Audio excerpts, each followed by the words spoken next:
My name is Kontogiannis, and today I will be presenting to you my video research essay. I'm a first-year university student at the University of Ottawa. My main interests are hockey, sports, hanging out with friends, and having a good time, so let's get into it. One way I would gather data would be here in my bedroom. I would sit down with my laptop right here with the field report open, watching TV, basically Sports Center, because I'm very interested in sports. So I would sit here, type on my laptop, just anything that intrigues me, something about basketball, hockey, football, all those sports interest me. So I note down how I feel, where I got the information from, and just elaborate on my feelings. And yeah, so that's how I would gather data from my bedroom, watching TV. Another area in my house where I would collect my research would be here in my living room. As you can see, I'm on the couch right now. So yeah, so I would sit here on the couch, just watch TV, go on my phone, which I'm recording on right now, and yeah. So another way I would collect my research would be by pen and paper, as I would be sitting on my couch just like I am right now, jotting down notes of what I'm watching on my TV as it's currently on Sports Center. I'm watching hockey highlights. So if there's anything interesting, like a big trade, a big conflict between two players, I would note down how I feel for our field. My daily average use of my smartphone was 5 hours and 30 minutes and 5 hours and 40 minutes between those two times.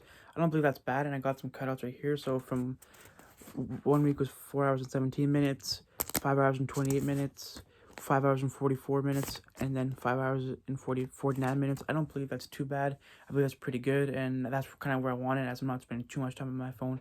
And yeah, so that's my daily screen time. My favorite piece of artwork is this little sculpture made for the war between Ukraine and Russia. It's really a sad time right now, and it's kind of hits close to home for me, as one of my grade 4 teachers, she was Ukrainian, and that she taught me a bunch of valuable life lessons, and that she also taught me to make those Ukrainian Easter eggs. And also I got a couple friends of my friends who are Ukrainian, so that's why this kind of means a lot to me. It's my favorite piece of artwork.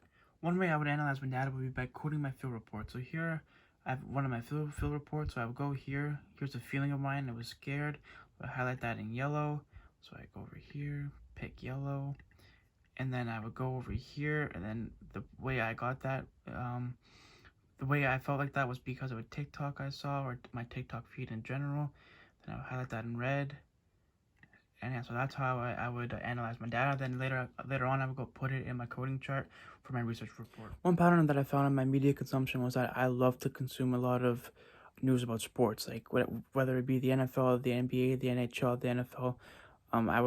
I love consuming knowledge about sports, whether it's a trade, big plays in a game or something like that. I love watching sports or getting news from sports, as well as getting memes and celebrity drama news, stuff like that. So yeah, that's something that really interests me. That's what a lot of my media consumption is, and that's a pattern that I saw.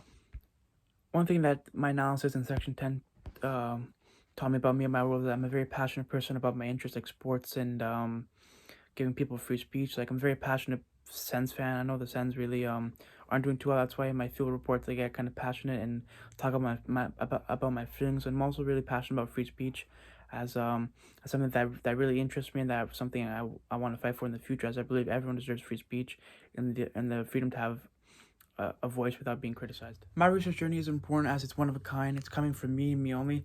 No one else is gonna have the exact same interests as me. No one else is gonna have this exact same hobbies as me. That's why mine's important. It's one of a kind. That through all your students, no one's gonna have the exact same interests, the exact same journey, the exact same path we've been through COVID. And yeah, so that's why mine's important, as it gives a different perspective than somebody else, and that no one else can have the exact same experience as me. That's why I find mine is so important, as it's one of a kind, and no one can have the exact same one as me. Thank you for watching my video research essay. And I want to say, Dr. Strangelove, thank you for a great semester. I really had a lot of fun, and I hope I can be in one of your courses next year. Thank you for everything this semester.